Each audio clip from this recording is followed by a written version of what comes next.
here on a Friday afternoon.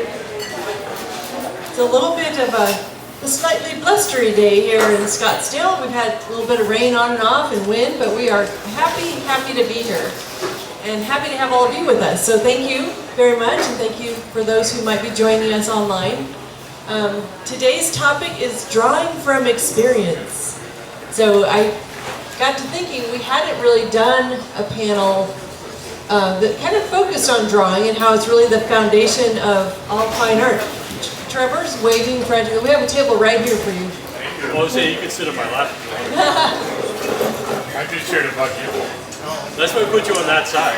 Yes, he needs to be kept in line. That's for sure. So, she's the rabble rouser.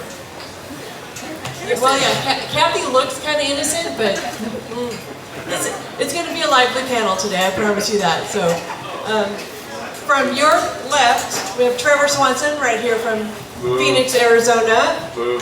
Yes. And Cathy Sheeter from the beautiful state of Colorado. And right next to me is Curt Mattson from Cave Creek, Arizona. So we assembled some of our finest artists that really focus on the art of drawing and the line work involved in that. And you'll see we've got, Trevor's results in painting, Cathy results in the scratch board. Curt Mattson does, quadruple thread? Hopefully more than one. You're like Seth. There's like, you paint, you sculpt, you etch, you draw, you paint watercolor, pen and ink, so it's going to be fun. So I hope we can all learn something today. So Trevor, will you start and just give a little bit of background about you and how you came to be an artist? Yes. Ooh, it worked. So I come from a family of artists. My great-grandfather was a painter. He was also a farmer in South Dakota. So during the winter months, he would be cooped up inside and would paint. And he was a study of like the old kind of Dutch and Italian masters.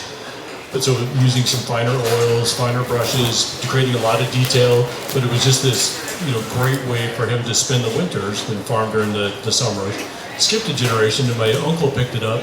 My dad, he then taught my dad and taught a cousin and then taught me when I was ready.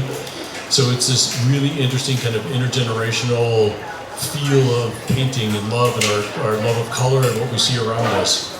And that's what brought me to the art world, is having a family business more than anything. Did you always have a pencil in your hand when you were a kid? Yeah, always. I would have done a lot better in school if I had not been drawing. My mom saved a bunch of different notes. It was one of those, hey, this is a great flower, but let's work on algebra. But it was just, I was the guy to go to, hey man, can you draw my dog? And then later on, hey, can you draw me in my car? But it was just one of those things that was always there, not realizing that I was, had that. Yeah. It was just natural.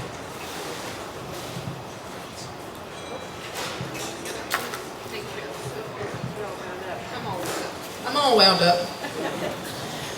So I also come from a fairly artistic family, though not professional artists like Trevor's family. My dad was a woodworker, and my mom enjoyed dabbling in painting, and the two of them together would carve decoys, and my dad would do the carvings, and my mom would do the paintings. And I remember as a child being like, wow, that's so cool, it looks like a real duck. And watching things go from this essentially wooden block into turning out to be a cool decoy. And so I was fortunate to have a family that encouraged me, though that was not their professions.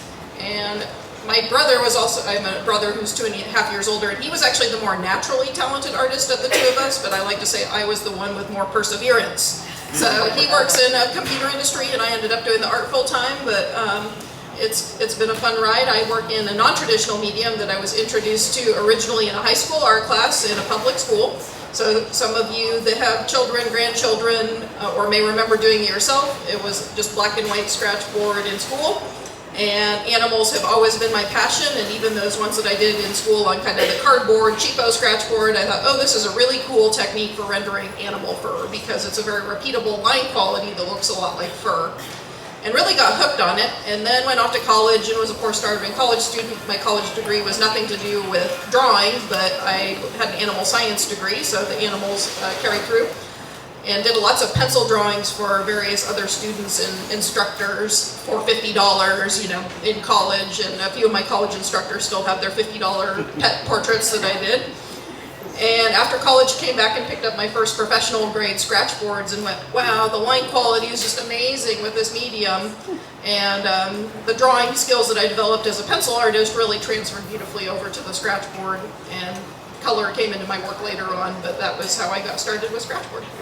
So instead of applying color, you're subtracting color, or subtracting the black. And then the categorization for scratchboard, is that technically drawing or mixed media, or what would it be? So that gets a little bit of a shade of gray, kind of depends like on the particular show. So certainly black and white scratch boards like the mountain lion behind me, it's exclusively a drawing. While I'm working by removing the surface layer, it's all value based, which is essentially what drawing is. Now, many of my works have incorporated now color, and color is an additional step that's done over the black and white scratching. And in some cases, some venues consider it mixed media. I still consider it a drawing form because it's still, the foundation is all drawing. But it kind of depends on the specific show about where they like to categorize it as. That's good to know. And then Curt, I love, Curt is always doing something, and we're gonna see some of his little sketches later on, but tell us a little bit about how you got into art. Well, it was basically, what it boils down to is I was running a ranch. I worked ranches from California to Alberta. So my background, I tell everybody, I don't know much, but I know horses and I know cowboy. And so it's a matter of taking that and really starting to apply it. And here's what happened. We went to the World Championships in Oklahoma City. We used to show cutters and reiners. So we went back there. This is 1979. And I walked into the Cowboy Hall of Fame, and what I saw was two things. The End of the Trail by James Earl Fraser, which is 18 feet tall, and it was like, oh good grief, that horse was just so cool. And then they had a ink drawing by Edward Boreen, and Boreen was an old California like me. He grew up in my traditions, and this guy could draw. He got known for etchings and watercolors. And when he had this old vaquero with these eagle bill taps and a 60-foot Rayetta, and he's kicking it out after these old longhorns, it was so good, spade bits and all the rest. And by 1983, I was running a ranch in Northern California, and it was either stay in the horse business or try this art thing. And most horse trainers end up broken and broke. And I figured in the art business, I might be broke, but I won't be busted up, so I can stay horseback. So we decided to took off on that journey, and that's where it all started, was this idea of telling the stories of the West. Most people will never have the experience of stepping on a horse and going into no country at all, nothing out there, and you're pushing cows. Or putting a horse on a cow and training him up on a spade bit, all these different things. And be able to share that is just, it's part of our culture as Americans, and it's really great. So, there you go. Okay, so have you always incorporated drawing? Because you first came into the show featuring sculpture, Yep. but have you always had drawing as a foundation? No, I'll tell you what happened to me. This was, golly, I've been in the show 23 years. This was probably 5 years or 4 years in, and I'll never forget this. And here again, I was still, working my way around, but there was a guy, and somebody asked him, why are you a sculptor? And he said, because I can't draw. And I thought, that's like me. And so what I did is I went and I got a pad of paper, and I started drawing all the time. And if you know anything about Edward Boreen, what Boreen would do, and you'll still find these little sketches, he would sit at night and he would just draw page after page after page of these sketches. And what happens with Boreen, what happens with Charlie Russell in particular, when you see their horses and you see their characters, they tell you what they found important by how they draw them. And that's why when you look across the room, you can tell it's a Charlie Russell. Color's a part of it. A part of it is those horses look like a Russell horse. Boreens always look like that's a Boreen, and you can tell it because they're accentuating and taking away what they find important. That's what gives you a voice. So I started drawing, and my drawings in the beginning were so good it made grown men weep. They would look at them and just cry. But eventually you get better at it. And it's a matter of, believe me, it's like, I'm a very slow learner, but it's such a good exercise. And it's important to learn those basics and to know how to do that, whether you're a sculptor, whether you're a painter, no matter what, because it's truly the foundation of everything. And I think about it this way. In the Bible, the first thing we know about God is that he's a creator. In the beginning, God created the heavens and the earth. Then if you go to Proverbs, this is Proverbs chapter 8, verse 27. Listen to what it says here. It says, when he, speaking of the Lord, established the heaven, when he drew a circle on the face of the deep. So you've got a picture here of what creation is about and the character of God. And part of that is this idea of drawing. That's how foundational it is. So we need to know it and we need to understand it. And when you start to get a fire for it, it's like, oh, good grief, you see so many things. And that's part of developing your maturity in terms of art, is really being able to appreciate a good drawing. Awesome. I should be a little bit more enthusiastic. Well, I know, I gotta not talk so much. No, I love it. I love it. And I love Curt is always curious. Well, all of you you stay curious, and that's part of what makes you such creators. I love that. And yes, communication the foundation has started in drawing, and the cavemen communicated with what? The original scratch board. The original scratch board. Cave drawings. We have petroglyphs. So it's a foundational communication form. And so Trevor, you do a lot of work inspiring others that they could draw if they put their mind to it. Yeah, and it is a part of me. I come from a whole background of teachers as well as artists. Lots of my in-laws, lots of my people, two of my favorite people are teachers, my daughter, my sister-in-law. And one of the things that throughout all this, at the art career, is going to schools and talking to a lot of kids, and just, it's an interesting one to see the light go on when you've got a group of kids that you're talking to, and this is interesting. It's just a presentation for a lot of them, and then all of a sudden you'll see one or two kids that are just, their eyes are lit up and they're just glued to you. It's like, this is speaking to them. They're arty. They're those kids that maybe they're getting, struggling with math or whatever it is, because I can relate to that. That it's all of a sudden art is a way of communication, and a lot of what I do is starting off that real foundational, just the basics of here's this, and I try and avoid that. What's intimidating about art is getting started. A lot of people don't even know where to start. So a lot of what I'll do is just, we can do this with the group here, is how many of you can draw a triangle? And I get a lot of people, hey, no problem, I can do that. Okay, how about a circle? You put those two things together and you've got the foundations for a grizzly bear painting. We'll turn that triangle into a mountain, we'll turn that circle into a bear, but it gives you that starting point. And that is one of those, there's one of those magical moments where you just see, oh, I can draw, I can do this. To remove that intimidating part of it at that very beginning and then go from there. I think that's so true. How many of you have trouble starting, or are you procrastinators?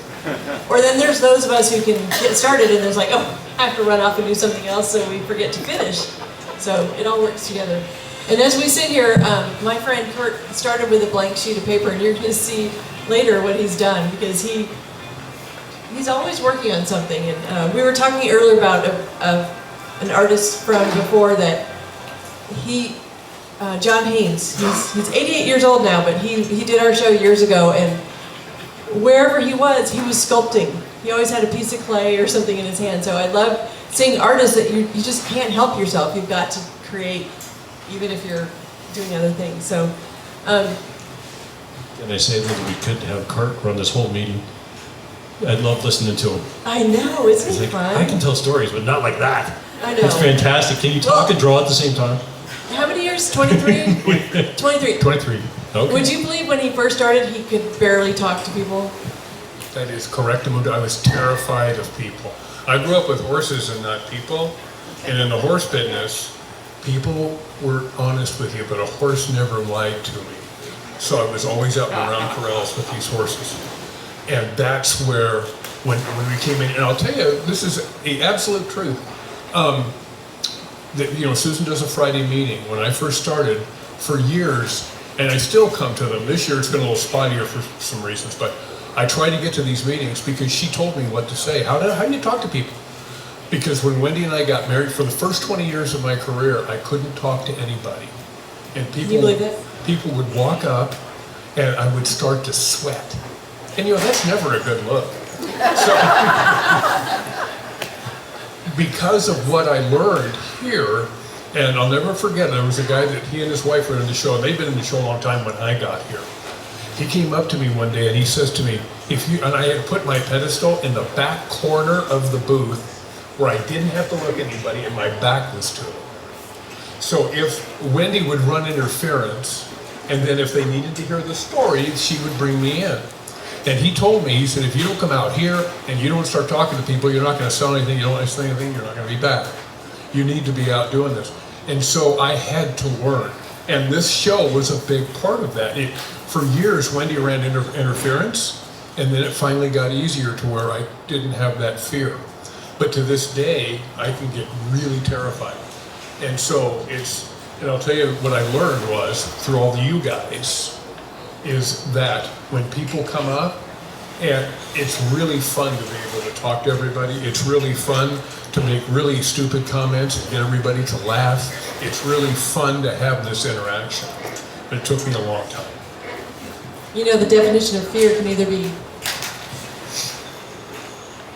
false evidence appearing real, That's right. or face everything and rise. Yeah. So, you know, and it's so fun to see that evolution, and what happened is the true, authentic Curt Mattson came out, just like each one of you.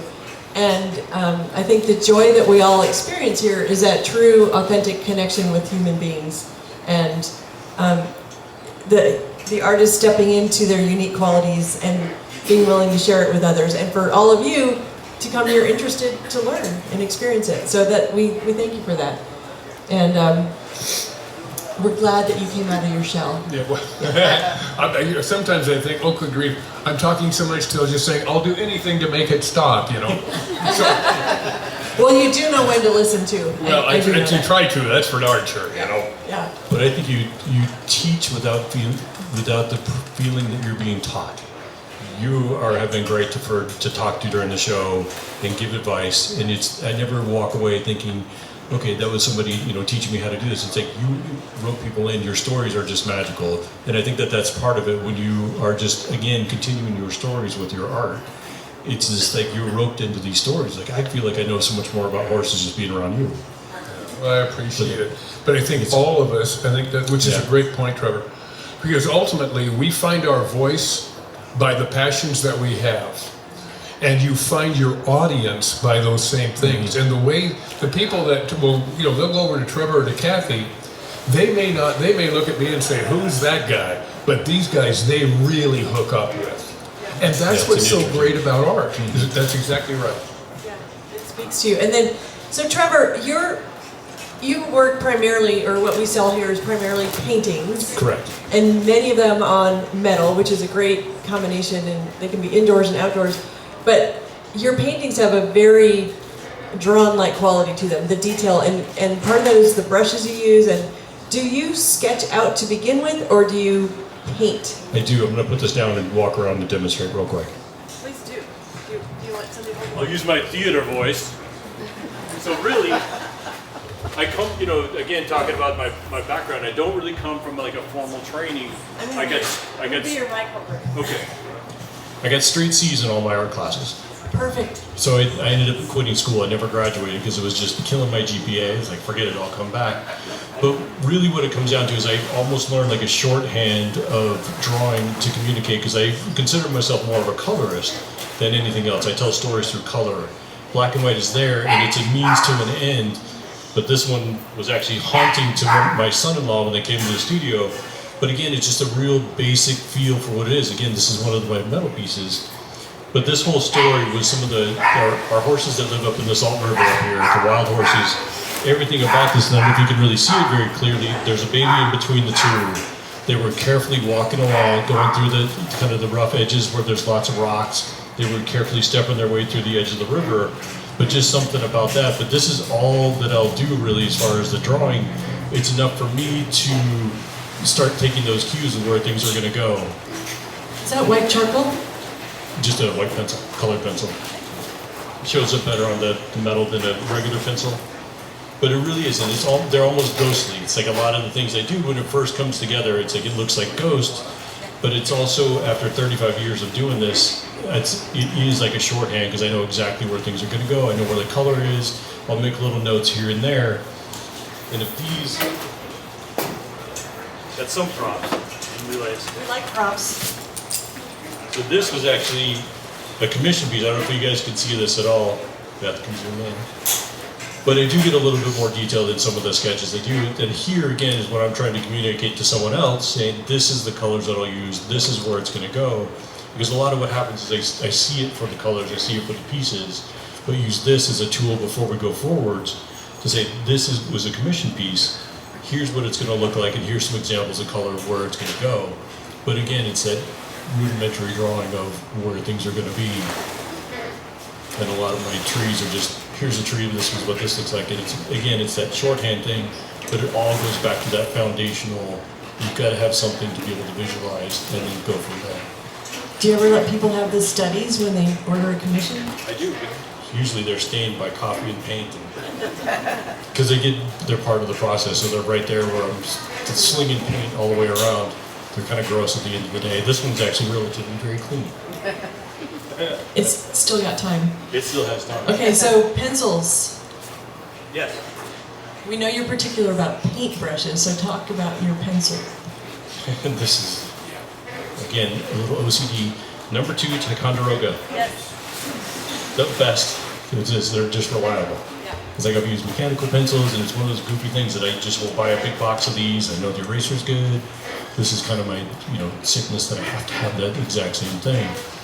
But one of the things I'll do real quick, and I'll just show you like we were talking about with the triangles and using your imagination. Number 2 pencils for the win.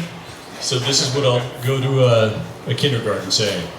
And when we're talking about, getting started in the work, and my examples have always been, everybody can draw a triangle. So that's the beginning of where you're going to be. It's like once you get through that first step, now you've got a mountain scene. Maybe it doesn't quite look like it yet, but we're getting there. What would be really fun is have a bear in front of this. So we're going to do an oval. It's like all of a sudden, that's again something that everybody could understand, but this is kind of where I would go to get them to go forwards and say, this can be something, anything you make it at this point. We can do whatever you want to do. So we can add another little circle.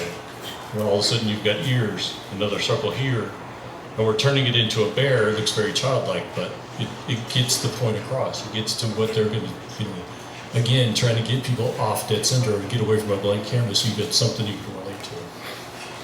I love that, because it is shapes, lines.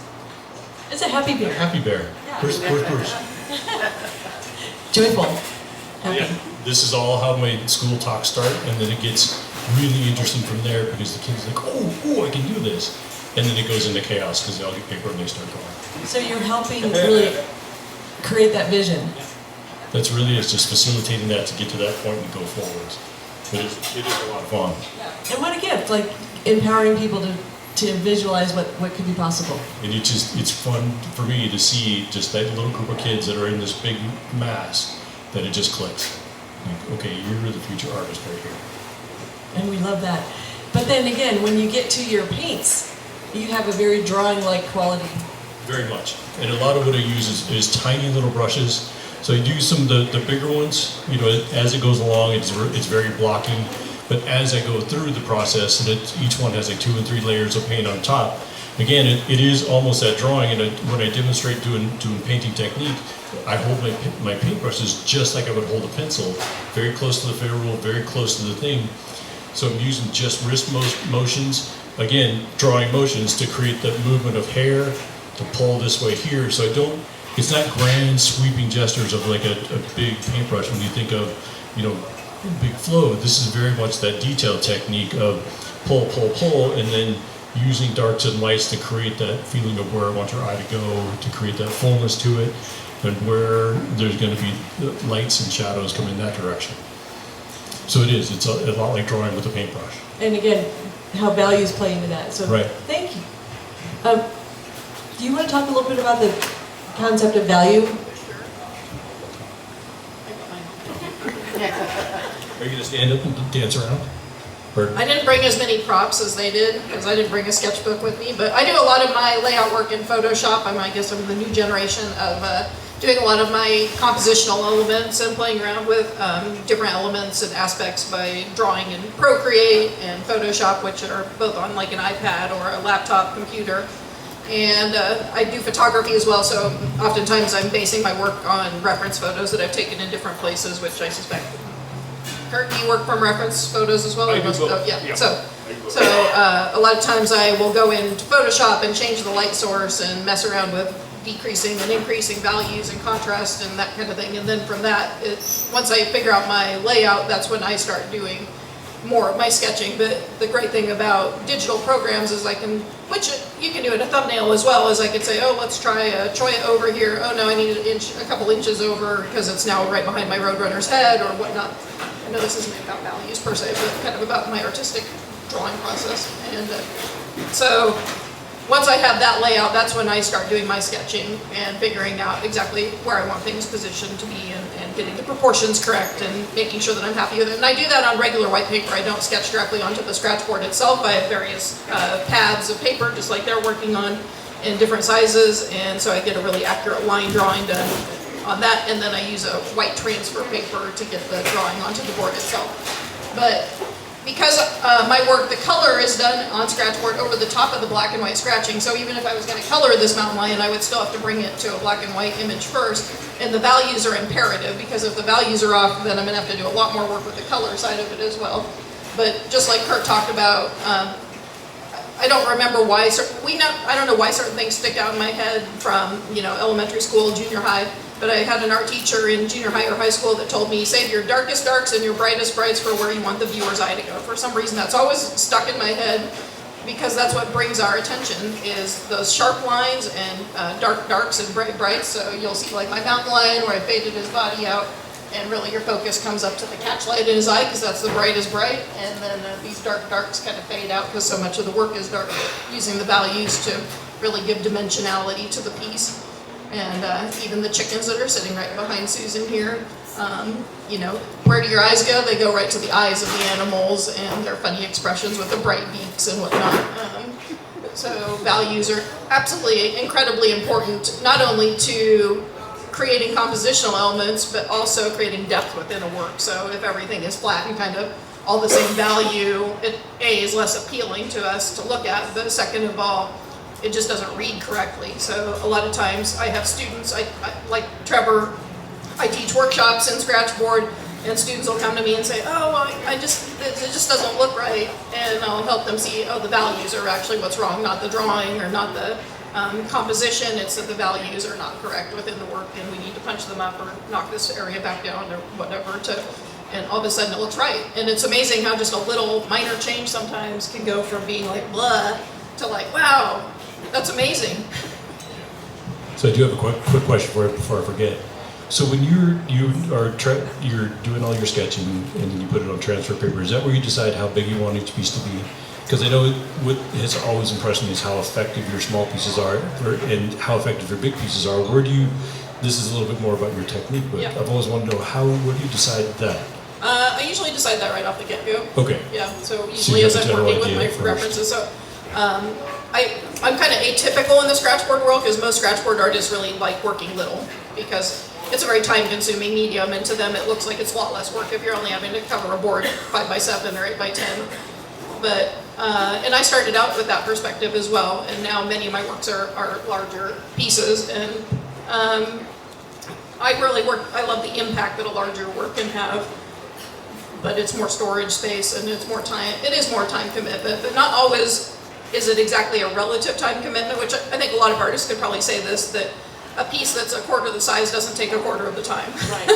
So a small piece for me, I use much smaller scratches to create that, because I like my work to look very believable, and that really, many of you have been through my booth. I have magnifying glasses. You can look at it with a magnifying glass and still go, wow, that really looks like fur. Well, if I did a little tiny cat and the nose hair was like this long, that would look like fur relative to that animal. It would look too long. So the scratches on a little tiny board have to be, the size of a pinprick almost, to look like a believable texture for that particular size of board. So sometimes a little board can take me almost as long as doing a bigger board, because I can use larger, kind of more freehand scratches and kind of a more natural length of scratch for a larger piece. You bring up something really important there, Cathy, too. talking about values, is that there's that old saying, you know, that color gets all the credit, but value does all the work. Right. And that idea of values, I'll show you. This is, Oh, yes. yeah. Will you This, bring the that up? reason this is important is, well, John Noon is like, he's really kind of disgusting because he's so stinking talented and he's not that old. So, Jonathan Noon, the young Yeah. new gun in the he tent. is just fantastic. Now, this is a drawing in progress. He's, yeah, oh, sure. Oh, maybe we can split it or something. There we go. Yeah, we'll do it like that. But when you start talking about value, not only does he get the drawing correct, so as you look, and that's a, you know, there's a perspective things going on here that are difficult to draw. John really nails it, but then look at how, and he's got probably another week in this thing, and he's already got a week on it right now. But see how those values are, and how he directs the eye, because it goes, Cathy said it exactly right, light is light, dark is dark, center of interest. And that transcends medium, because you want to have primary, secondary, tertiary areas so that every time you view that work, it's interesting. And with drawing, you only got the values to do that. And you can see John's taking you on an adventure. And this is a really great example of good academic drawing. Being able to put this stuff out. If you could do this well with black and white, then you're well ready to start in terms of color. For years, a lot of people, that's all they do is work in black and white because the value is that important. So this is really, and here again, this is in progress. So maybe in a week you can go over and see John and see the finished product. But this is what really good drawing in terms of in process, this is what it looks like, and you can see him directing your eye all through that particular drawing. Really important stuff there. And this is charcoal. And this is charcoal, is correct. And that is not an easy medium. I got it, yep. Yeah, and then the tree don't get on the change. But it is amazing how, I mean, looking at that and your sepia tone drawing over there, Curt, and this mountain line, it's hard to believe it literally is just black and white, but you take more away, like on the jowl, and you leave more on the little.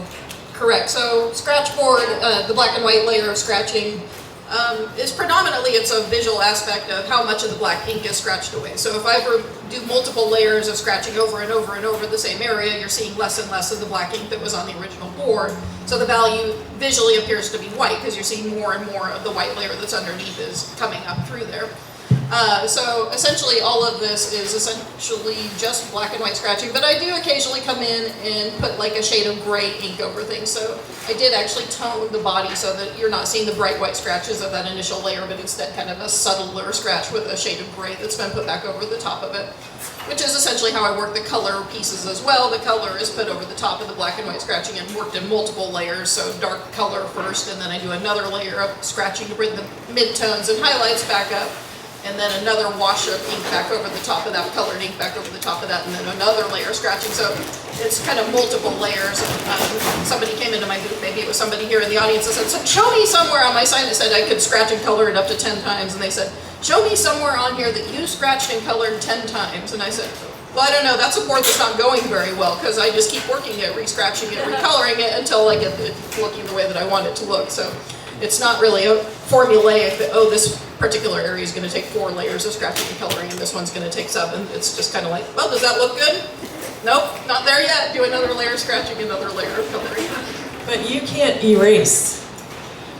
So it's not as forgiving as oils or acrylics, but I can come back in and put dark ink back over things and then rework it. So while it is an actual engraving process, so if I painted a tree, or I mean if I scratched out a tree and then went, oh man, it's coming right out of the middle of his forehead and I didn't notice, unlike a painter who could just go like, oh, well, let's just paint that out of there, I would have to incorporate something else into the board because you would see indentations from where the tree was at. But I could put something else in there or remove the whole background back out of there. So it's not completely that you can't make changes and alterations to it. That's kind of the misnomer that comes from our grade school scratch board on cardboard that does not really allow you to make changes. But because of the product I work on is a clay base, it's much harder. I can continually add and take away, as I said, multiple times to rework an area or adjust the values as I'm going along. So it's not a medium. A lot of people come in to workshops and say, oh, I tried this in school and I made a mistake and I just had to throw the whole thing away. But professional scratchboard is actually much more forgiving than that, and you can make alterations to it. How many of you did scratchboard when you were kids? Yeah. Okay. Awesome. So Curt, you also do Dry point. dry point. Yes. They're super cool. You want me to hold that? Oh. Yeah, I'll just put it down here. Does everybody know what a dry point is? Okay. Let me get this.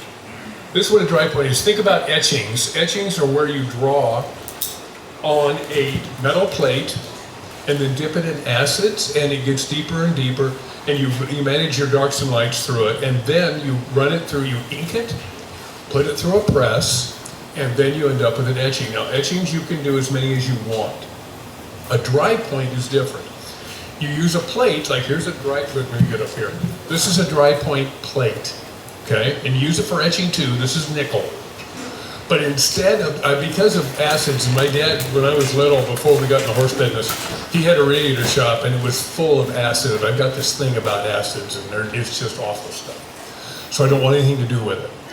And so what you do is you draw on here with a metal scribe, and I have a couple of different kinds that I like. We'll pass this around in a minute. Yeah, and they'll pass around so you can see it. And you'll see the image here, okay?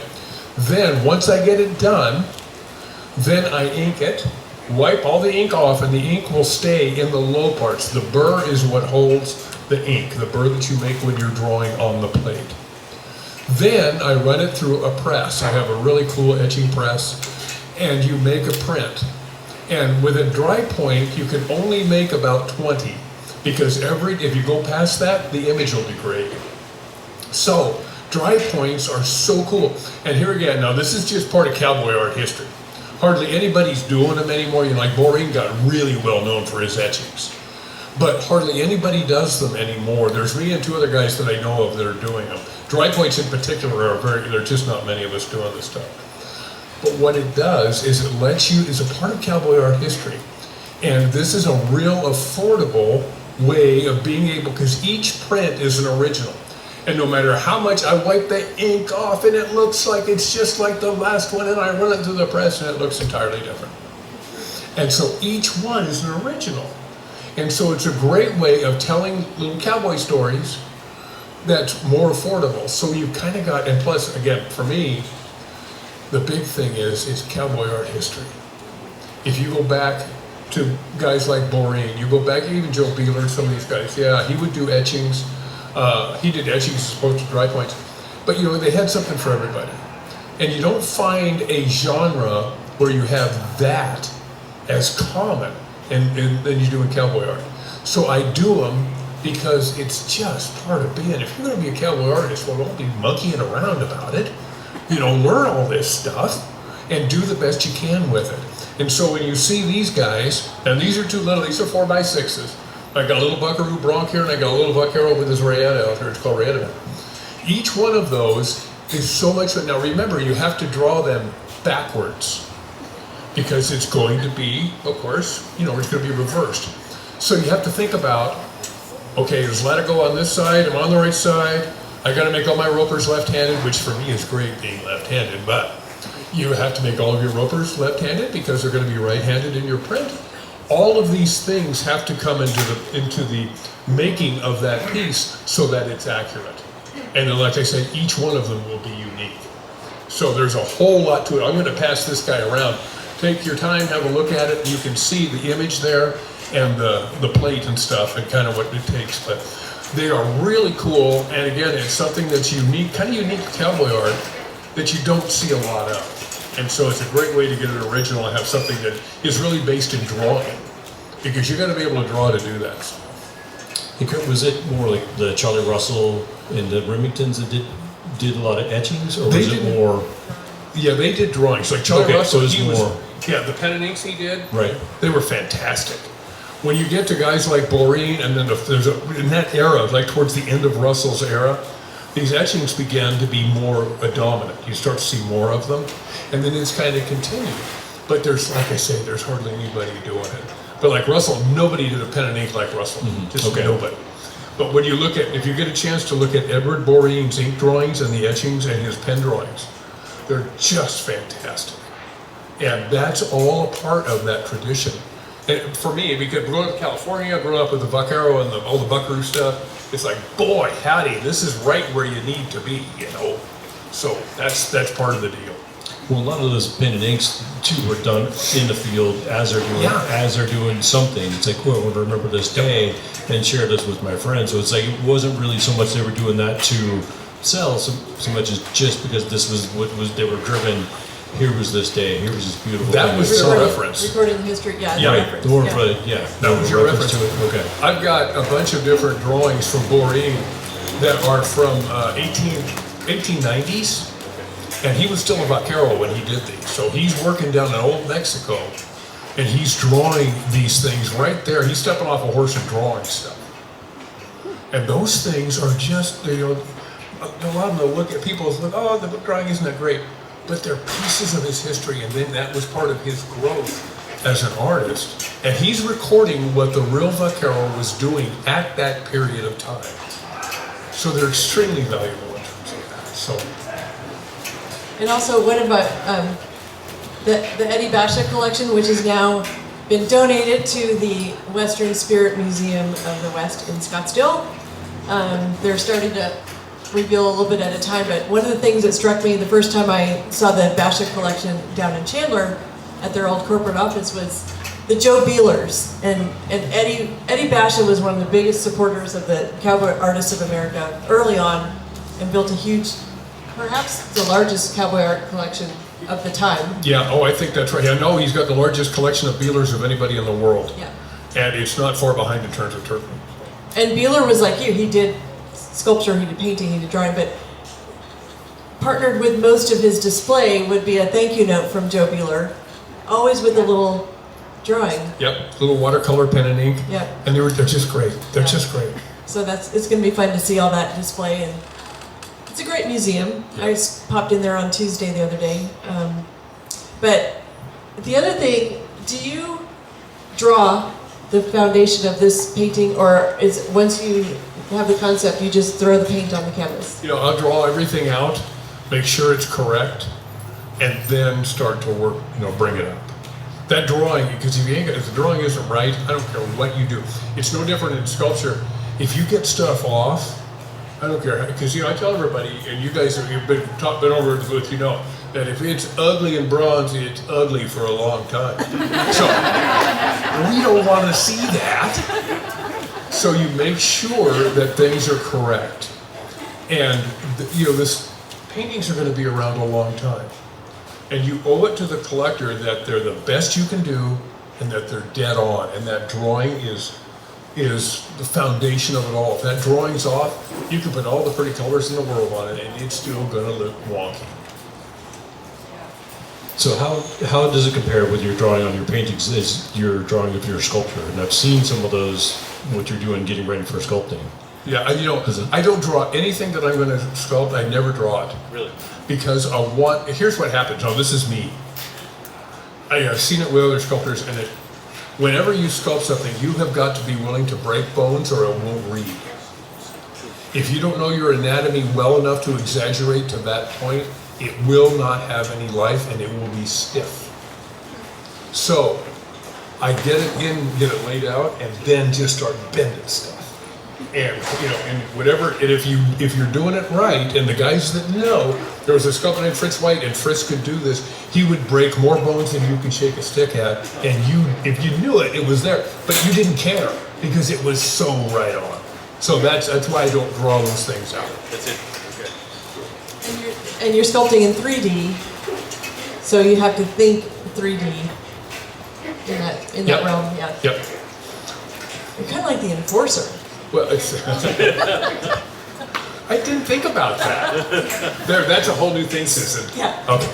Yes. Better sit up in that saddle there, buddy. You really, the fluidity in your bronzes is, you feel that you captured the proper proportions, and, you know, we know you get the history right, but All that stuff's really critical, and it's true with your drawing. It's like if Trevor draws, or Cathy, it's like, look at that cougar. That cougar is so well drawn. There's nothing going wonky on that baby because she knows how to draw. And and I'll tell you now, you guys probably have had this experience where a collector will say, you know, I bought this piece 15 years ago. I knew there was something wrong with it, but I just kind of liked it. And now they just can't hardly stand it because there's stuff that's wrong and their eye has to. It's not going to happen with this. I just wanted to point out that a lot of art is a seeing skill more than what we do with our hands. It's learning to perceive and learning to see and learning how, and that translates to no matter what medium. So your drawing skill that Curt has developed by his sketching and sketching and sketching and sketching and sketching undoubtedly made you a better sculptor as well, because it's a matter of looking at things and seeing them and then being able to translate it into your artwork. And I've been a pencil artist, scratchboard artist for most of my life, but I went and decided, hey, I should learn how to do some oil painting. And so I went and did some oil paintings, and really, when I made myself go to an art class because I just wasn't dedicating the time to it because I had lots of scratchboards and deadlines and this and that and the other. So I said, I live in Denver, I'm going to go to the Denver Art Student League and go take a class in oil painting, just because it gave me a focused time period that I would work on oil paintings only, and because I had the class every week, it would make me focus on them and give the amount of time to them. And the instructor didn't know me from Adam, and by my second oil painting, he kind of was like, holy cow, because the seeing skills that I've developed with drawing translated very quickly to another medium. And I admit I haven't done a lot of 3D stuff, but I actually would like to try it sometime when I have an actual studio with room to actually do it. But I can pick up a pastel, I can pick up oil painting, I can pick up acrylics, etc. Not because I have the skill set to learn, I might be slow at them, but because I see the same way that I do as a scratchboard artist and those skills that I've developed of seeing. And that's really important because you're exactly right. Everything makes the other better. And that idea of being able to see, and you develop it as a collector, you develop it as an artist, being able to see everything. Because again, a good piece of art is going to take you on an adventure. Primary, secondary, tertiary areas. It's never going to get old. And that's where all of this skill set, like Cathy's talking about, is so critical to be able to grab onto these things. I really like that seeing skill. That's. And I like to, I don't do as many works with students maybe as Trevor does, but I work with a lot of adults. And I like to say that my favorite people to come to my workshops are people who do not believe that they can do art. How many of you think you can't draw a stick figure? How many of you can draw the body of a stick figure? Okay, how many of you can draw the body of a stick figure? I think every person here can. That's the foundation of drawing. Most of us establish our division in our minds of whether we can do art or not when we're about between 6 and 8 years old. And we never go beyond that. We decided at 6 years old I can't draw. And I encourage all of you as adults, if you have a passion to learn to become an artist, go take an art class, because we see things differently as a 6-year-old than we do as an adult. We can take critiques, we can take information now that we couldn't take at 6 or 7 or 8, and you can learn to draw. And you can learn to become an artist. And you may not be here as a celebration of fine art, but you can learn to create work that exceeds what the expectation that you have in your head is of what you can do with art. So Trevor works with kids because they're a lot more open to learning skills. Right. Adults come in with this pre-thought of like, I can't draw, I can't do anything. But if you can draw this, if you can draw a stick figure, the body of a stick figure, that is the foundation of drawing. Is a straight line, it's a circle, it's a triangle, like Trevor said. Right. And even if it's a sip and paint class, I have found so many people come back in, they did whatever a class was to just get a touch of, oh, this is what it's like to paint, this is what it's like to draw, here's the material, somebody to lead you along. It opened your eyes to seeing around you, recognizing, observing it, and then trying to translate it. You see the world a little differently all of a sudden when you're going to then try and say, okay, how would I interpret this? How would I interpret this sunset? How would I convey this sunset if I'm trying to tell somebody? Those are one of my favorite stories. Is we went to a class where I watched a Bob Ross and I tried it. It opens your eyes to what it is we do all the time. We get to do for a living. Just to have that touch of magic that's out there, that creativity. That is very true, and it's there's something empowering about it. Like when I remember many years ago, Jerry Jordan and Ron Cheek, two impressionist artists that were in the show, and they said, "Do you want to have a painting lesson?" I'm like, "Sure." And I stood there with all this paint and the canvas, and I was like, "Oh, what do I do?" But it was really fun. Like when you just go for it and do it with a pencil or a scratch board. And learning from somebody that is an experienced person, and again, not all artists are good teachers, just like any art, any passion, not everybody is a great teacher, but if you can find somebody that can, and sometimes they might be a great teacher for one person, a terrible teacher for another person, just because you don't click with the person or they explain it in a way that just doesn't make sense to you, and then you go to somebody else who says really the same thing but in a different way, and it just clicks inside of you. But as I said, my favorite people to teach are people who think they can't draw, because when you have good instruction and you have somebody helping you and saying, oh, look at the value here versus here, and you need to do this to adjust it, and look at the shape of this form and whatever, somebody that's really kind of over your shoulder giving you good instruction, you can really improve in a great way, partly because you're open to learning in a way that you weren't as a child. You couldn't see those value differences when I say, oh, it's darker here than it was there. To a 6-year-old, they want instant results, and they want it to look perfect right off the get-go. And I don't know, I'm not a musician, but I'm the type that if I wanted to go learn to play piano, I want it instantly. I don't want to spend years learning how to do it. But like any skill, drawing, art, whatever, it is something that does take some time to learn, but you really can exceed your own expectations. Yeah, we all like that instant gratification. Yeah. So I want to share, Curt, how long have you been drawing and stuff? Well, what did I say? I don't even know. It's been probably 20 years or so. More than you've been here 23. I've been Oh, okay, 23. so drawing. So let's say 17. But he just recently discovered the power of the fine point Sharpie. So he was in the office one day, and Joanne said, "Try this," and you drew some sketches. Do you want to show what you've done while you've been here? See, if you don't own a fine point Sharpie yet, you need to get one that click. And see, these are all gesture sketches.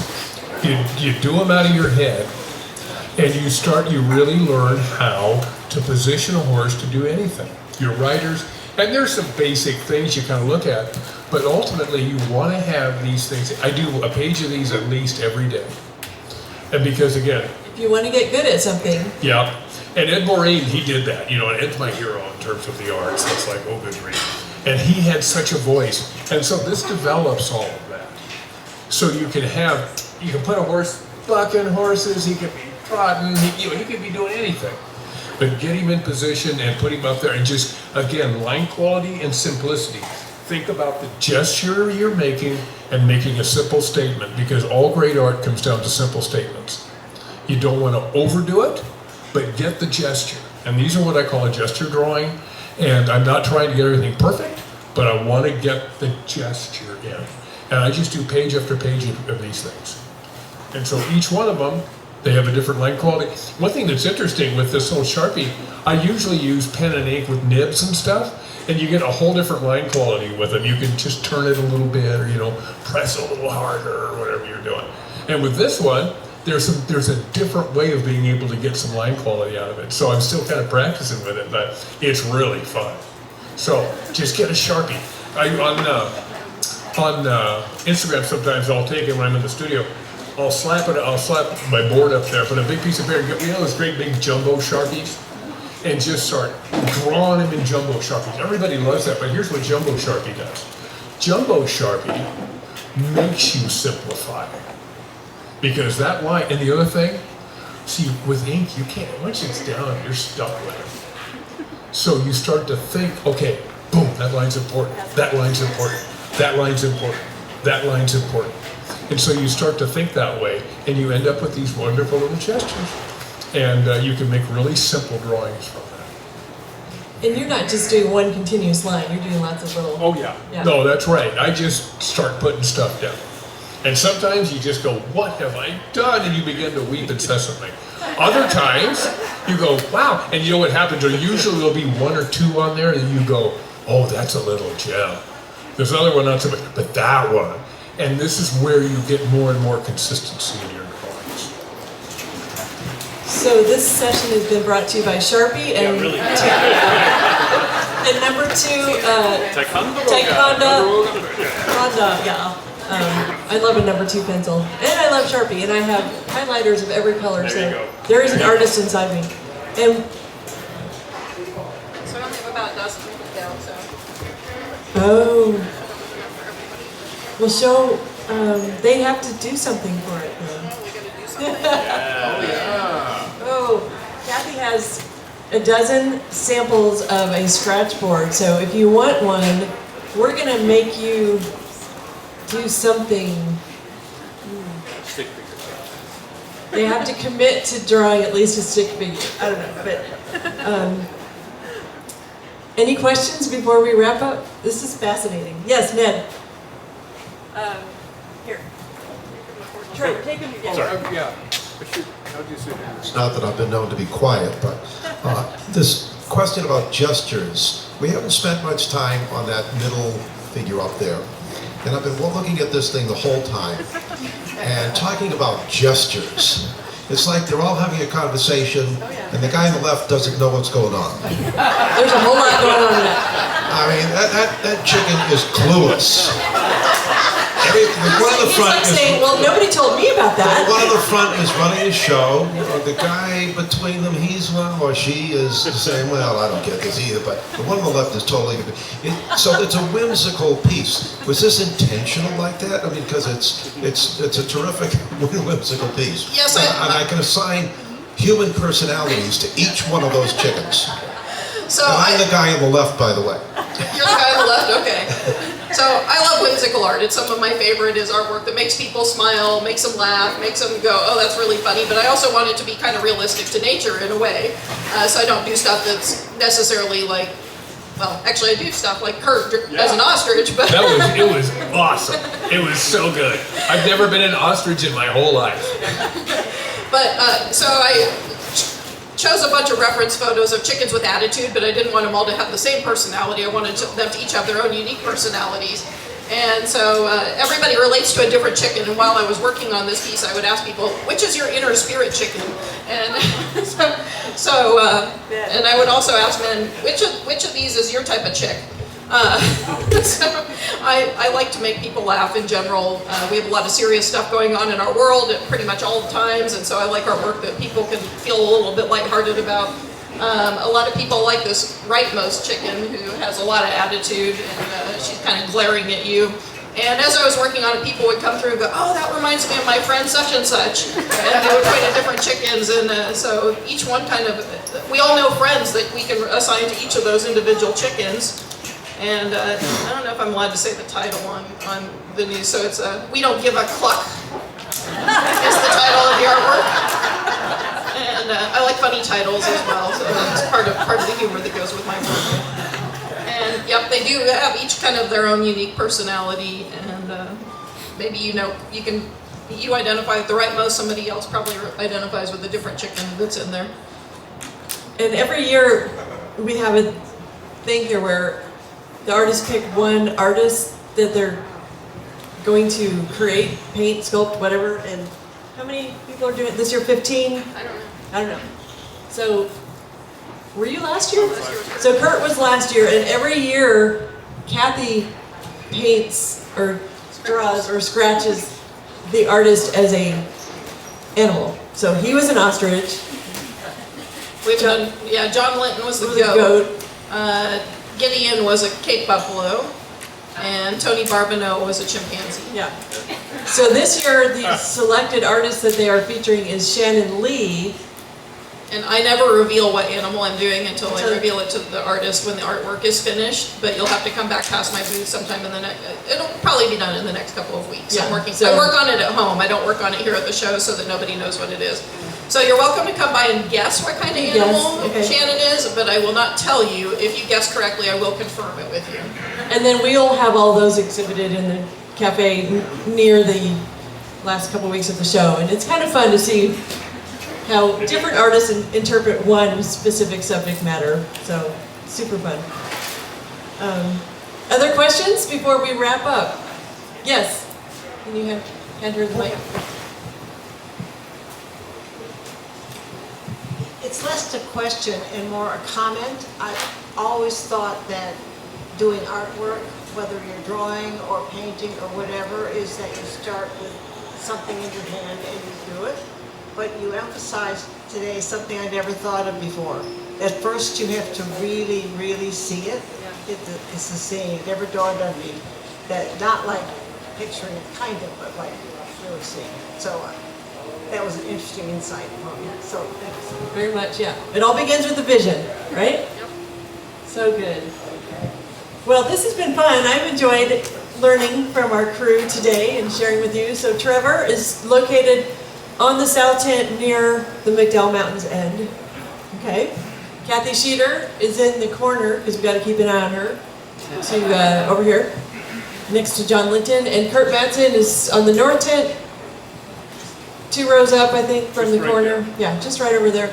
So we invite you to stroll around, look at their work, come up closer here to look.